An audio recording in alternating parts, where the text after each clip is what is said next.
Hey y'all, it's Jennifer. Welcome back to my channel. Today I am coming to you with my February wrap up.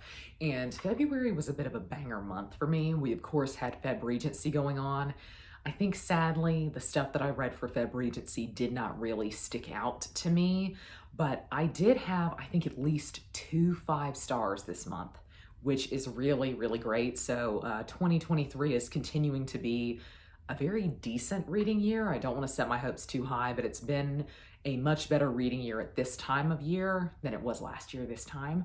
Yes, I'm getting ready to finally take down winter decor. I'm going to have to accept that spring is here, sad to say. Spring is not my favorite season. In fact, it might even be my least favorite season. I really don't care for spring. And so this is always hard for me to accept that warm weather is coming. But let's go on and get into all of the books that I read this month.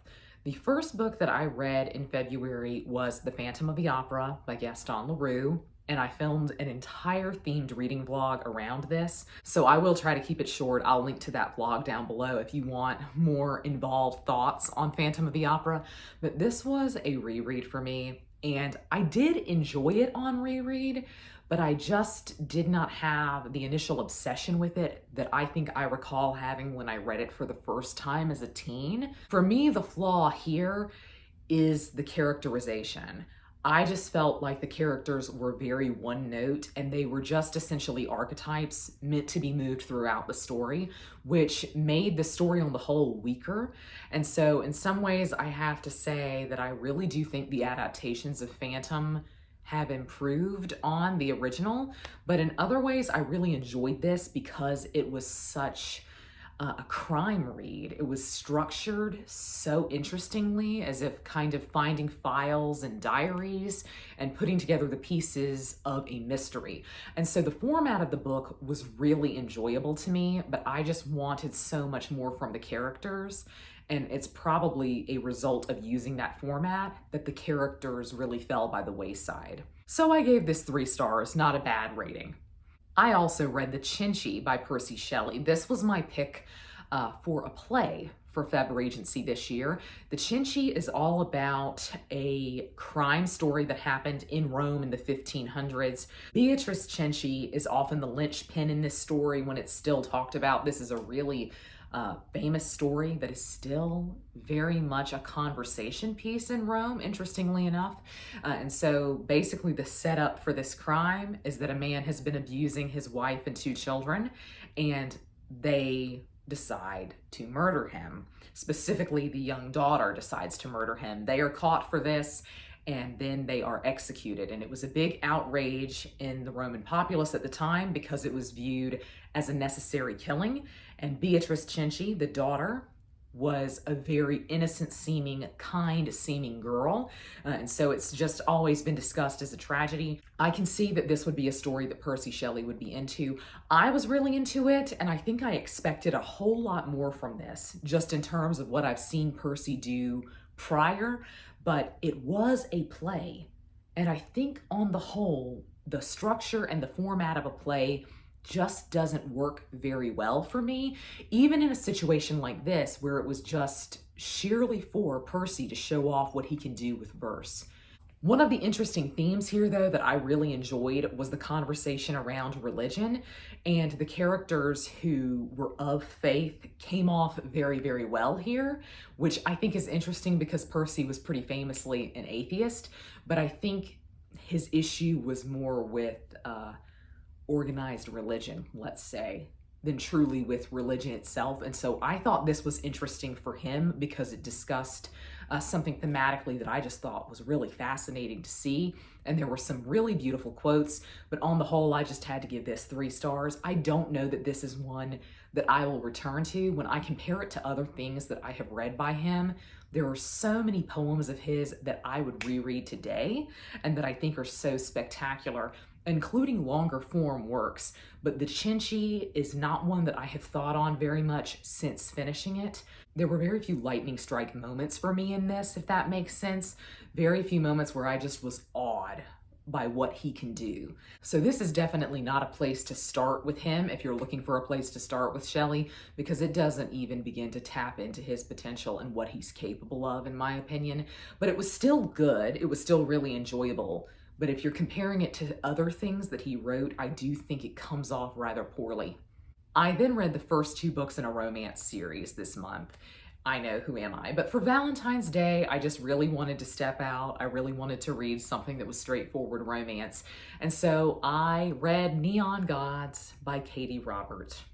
And then I followed it up with the second one, which is Electric Idol. Neon Gods is a Hades and Persephone retelling. Electric Idol is an Eros and Psyche retelling. And these books are set in a very interesting version of Olympus. It's like Olympus is a modern city where you can have a job, you can have a cell phone, and the Greek gods themselves are roles that you could inherit, are roles that you could be elected to do. So for example, Demeter, who is Persephone's mother, is someone who has only been Demeter for around 10 years. And so I just personally think the strong suit of this series is the setup for the world, which is so interesting for me to say because I literally hate something like an urban fantasy 90% of the time because I don't like the thought of fantasy creatures using cell phones. Something about that just doesn't compute for me. So I'm fairly surprised that this is something I enjoyed in terms of setup. What I do want to say, if you want to read this because you, like me, just love a Greek myth retelling, you are not going to get much in terms of Greek mythology out of this, in my opinion.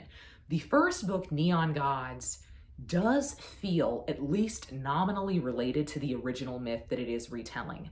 The second book, Electric Idol, there was no need to call it a Psyche and Eros retelling at all, in my opinion. Essentially, these books take those names and then construct a romance plot around them. And basically, you don't need to have any kind of background in Greek mythology, but you also are not going to learn much about Greek mythology from this. I would say that she assumes a level of knowledge on the part of you as the reader. For example, it's never really stated explicitly that Poseidon rules over the seas, but they constantly mention him being like at the dockyards and stuff like that. So it's kind of assumed that you know that's his purview and that's his realm. And so the books are weird in that way. I think the books are confusing. And so I don't necessarily know who the audience is. I think it's just in general for the average romance reader. And frankly, I enjoy the romances here. I really enjoy the way she writes. And in many ways, Electric Idol, the second in the series, felt a lot stronger to me than Neon Gods, but I think objectively speaking, I just enjoyed Neon Gods, I think, more. And I think there was more going on in terms of a plot and setting up structure for the rest of the series. And so I rated Neon Gods 4 stars, but then at heart, I am just all about Hades and Persephone. So I know I'm a little bit weak for that trope and for a retelling. I did not want to put that book down. I was enjoying myself so much that really putting the book down just felt like a burden to me. I really wanted to keep reading it. There was one night, I think it was like 10:30 on a Monday night, I wondered if I could stay up and finish it. And so I just really enjoyed how compulsively readable Neon Gods was. For me, Electric Idol was not nearly as compulsively readable, and I don't know why that is, because I actually enjoyed the characters of Eros and Psyche more than the characters of Persephone and Hades in the first book. But there just wasn't that same kind of quality that made me want to keep coming back, that made me want to keep picking the book back up. So I just rated that 3 stars. I think I probably should have taken a break from the series before picking Electric Idol up. But I still really enjoyed those, and I'm definitely going to carry on with this series. They are a lot of fun. Then we have my biggest disappointment of the month, which is The Private Memoirs and Confessions of a Justified Sinner by James Hogg. This book is just 100% not for me. I was never the intended audience for this book, and I recognize that. Part of me feels really bad that I rated it so lowly. I think I gave it 1.5 or 2 stars. I feel bad about that because I just feel like I was never going to get on with this book. I really shouldn't have picked it up. This is a Regency classic. This was my big book of the month for Feb Regency this year, and I just was so disappointed by it. The setup for this is that our main character is a Calvinist, And Calvinists believe in predestination. So they believe basically no matter what you do, if you have been saved, you are always going to be saved in a religious sense. And our main character decides to put that to the test, and so he steps out and does a lot of really evil and horrible things because he believes there's nothing he can do that will revoke his salvation. And there is a lot that is interesting here in terms of thematic content and in terms of discussion of religion, and I think that's supposed to be your main takeaway from this book. There's a devil character in it, there's something very Faustian about it. Some of the writing was just utterly beautiful because it was written during the Romantic period.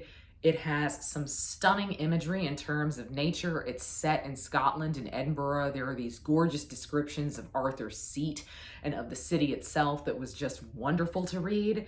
But what this book's major failing is that it is split basically down the middle between two different narrators. The first narrator is someone who kind of observed what was happening with our justified sinner, and he tells the story as he sees it. The second half is the sinner himself actually telling you what went down. And so what happens is you relive events 2 and 3 times from different perspectives. And sometimes things are different enough that that's interesting and you're getting a different perspective that you really need in order to understand what happened.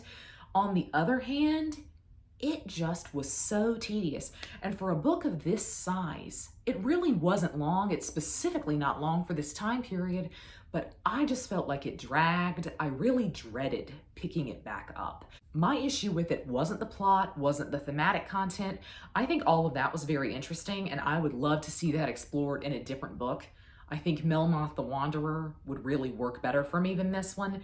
But for me, it was the format of this story, which was just bizarre and truly did not work for me. This book is apparently very Marmite, though. When you go on Goodreads, people have either rated this 1 star or 5 stars. People either love or hate this.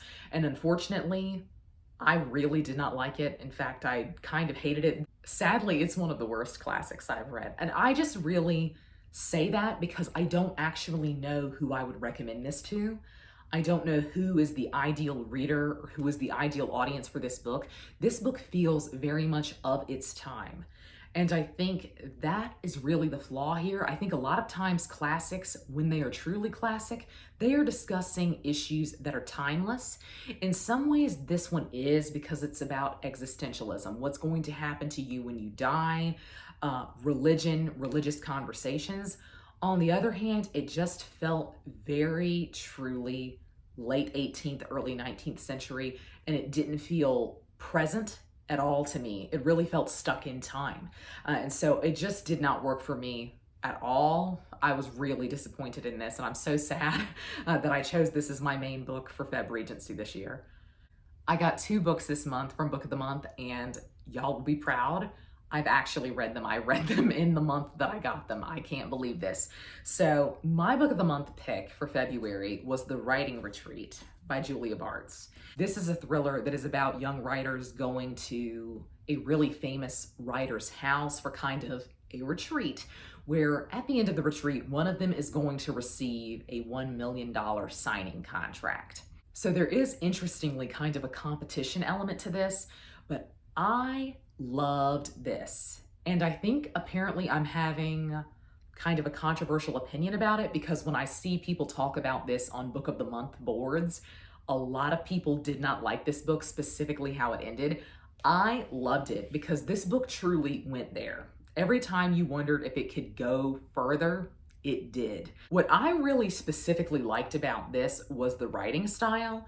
And I also, in the beginning, felt like the author that everyone loved who was hosting this competition, hosting this writing retreat, I felt like she was coded in a similar way as Anne Rice. And I want so badly to read the fictional books that were mentioned in here, books that this author wrote. I so badly want to read those works because I think they sounded absolutely incredible.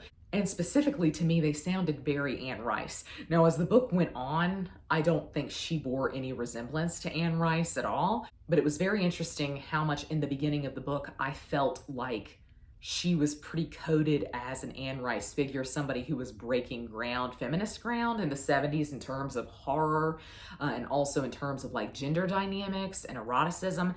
I thought it was really interesting. This pairs extremely well with The Villa, which I read last month and is my favorite book of the year, because that also talks quite a bit about kind of classic horror writing of the 70s, which I think is interesting. So weirdly, The Villa and The Writing Retreat felt a bit in conversation to me. I personally loved this.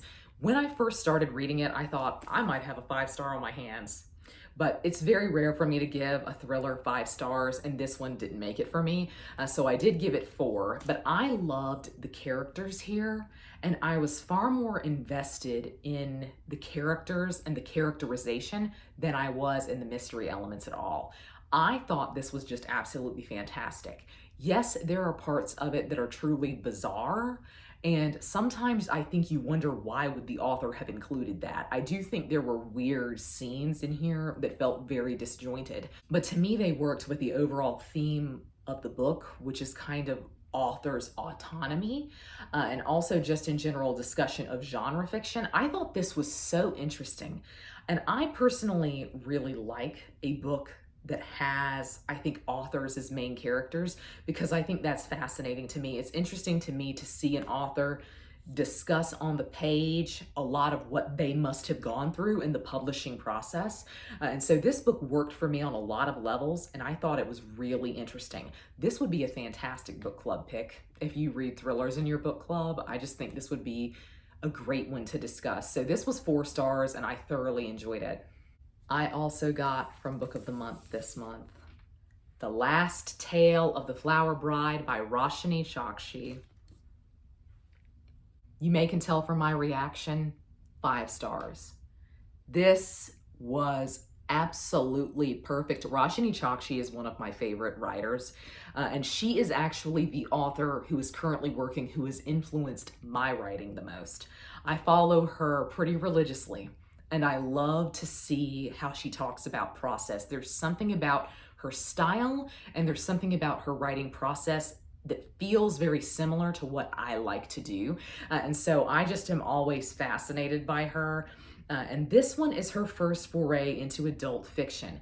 This is sold as fantasy. I think that's incorrect. I think it's more magical realism. So the plot of this book is that our main character has married a woman who essentially told him upon marriage, "Don't ask any questions about me." And throughout the book, we find that she has a lot of secrets, but specifically the theme of the book is fairy tales. And their relationship is set up kind of in a Bluebeard type fashion. The bridegroom's name is never given, but we do have 2 perspectives, and they are both phenomenal. One is slightly more interesting than the other, but this book is going to divide people. This book is not for everyone. People are really gonna hate this, and I see like every day on Goodreads, the average rating for this drops. And I am sorry to see it, because when this book finds its audience, wow, because I feel like I was definitely the target audience for this, because I love fairy tales. And the book is structured as a fairy tale, in my opinion. And so the characters are not given very much. And I personally think that's purposeful. I think that is playing with the imagery of a fairy tale and archetypes of fairy tales. But I can see in a lot of reviews, that's something that people are struggling with, is that they had 0 connection to the characters.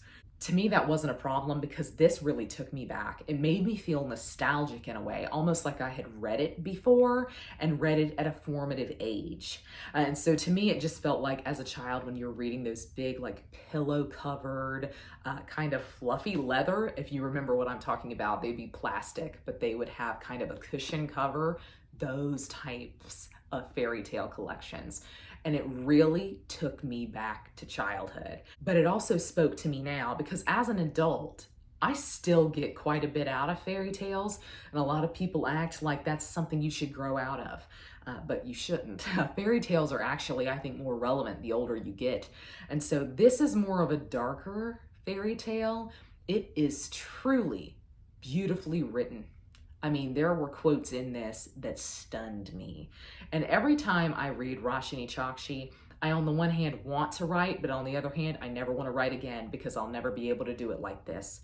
In terms of prose, I think she is the best author currently working. I have always loved the way that she writes. It is truly stunning, and it's done to perfection here. I just think this book is really not for everyone, and I think marketing it as fantasy is really setting people up with the wrong expectations. I mean, listen to this. Back then, I was always looking for the right currency to enter magical realms, a special coin, a rock with a perfect hole at its center, a butterfly wing glittering with dust, things that could be traced with a fingertip. Later, I would understand that the entrance to another world craves that which cannot be traced. It wants the mouthy weight of a nickname no longer uttered, the soft furred throat of the dreams that pad quietly after you from one year to the next. To belong to the other world, you must not belong to yourself. I feel like that was the weakest of the quotes that I tabbed, but that was the only one that did not spoil anything. But this was fantastic, a favorite of the year for me, definitely in my top 3 of the year. This was so beautiful. And I hesitate to tell people to take a chance on it, but I would say if you love fairy tales and you love the structure of a folk tale specifically, if you like how it is formatted, how it is laid out, I think you're really going to love this because that's what this book is. It is an ode to fairy tales. I had another 5-star right on the heels of that, which is Briefly a Delicious Life by Nell. This is a historical fiction that is about when George Sand and Frederick Chopin went to a charter house, stayed in a charter house in Majorca sometime in the 1800s. But this book is told from the perspective of a ghost who died in the 1400s and has been haunting the charter house ever since. And she starts to fall in love with George Sand. I realize the tagline for this sounds so bizarre, but just trust me. Trust me on this. It is really, really wonderful. It just was a delight and a pleasure to read. I loved the imagery. I really loved the characters. I loved that I got to learn a little bit about George Sand and Frederick Chopin from this because they are 2 people who I frankly know nothing about. And so this book actually taught me a lot and made me really curious about them. And I just think the writing was so gorgeous. It was truly beautiful writing. I think this is a favorite of the year, but not in the same way as Last Tale of the Flower Bride.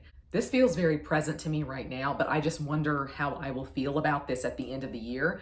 But right now, this really stands out to me. It is really, truly a fantastic read that I would recommend, I think, basically to anyone. I think if you're into literary fiction, you're going to enjoy it.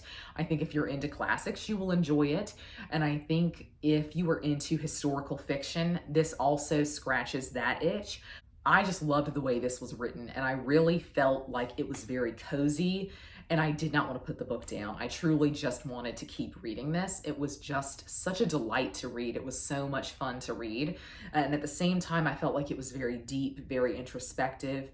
It was a quiet novel, frankly, to be a book about a ghost, but it really just analyzed so much in terms of society and gender at the time. And it also just generally felt like an ode to George Sand and to Frederick Chopin in an interesting way. I just thought it was fantastic. I really, really loved this. And I loved our main character, Blanca, the ghost. I loved her. She was so funny. Again, I just think this was truly a delight to read. And so this was definitely 5 stars.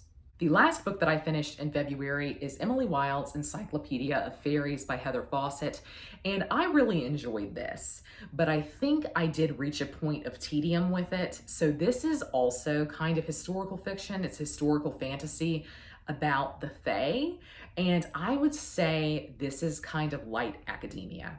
We all know about dark academia and that aesthetic and that kind of writing style. This was very light academia to me because it felt like the stakes were pretty low. And it's also kind of cozy fantasy in that way. I rated this 4 stars. I really truly enjoyed it, but I think I just kept wanting more from it. I wanted more to happen, and I wanted more from the characters in terms of character dynamics. But I really enjoyed the way this was written, and I loved that it was set in Scandinavia. It just was so wonderful to read something set in Scandinavia. And also, it meant that the Fae were kind of like an ice Fae. This was charming and it was funny, and akin to Briefly a Delicious Life, it also was a delight to read. I think I was disappointed because when I first started this, I thought for sure I was going to give it 5 stars, and then to me, the second half dragged a little bit.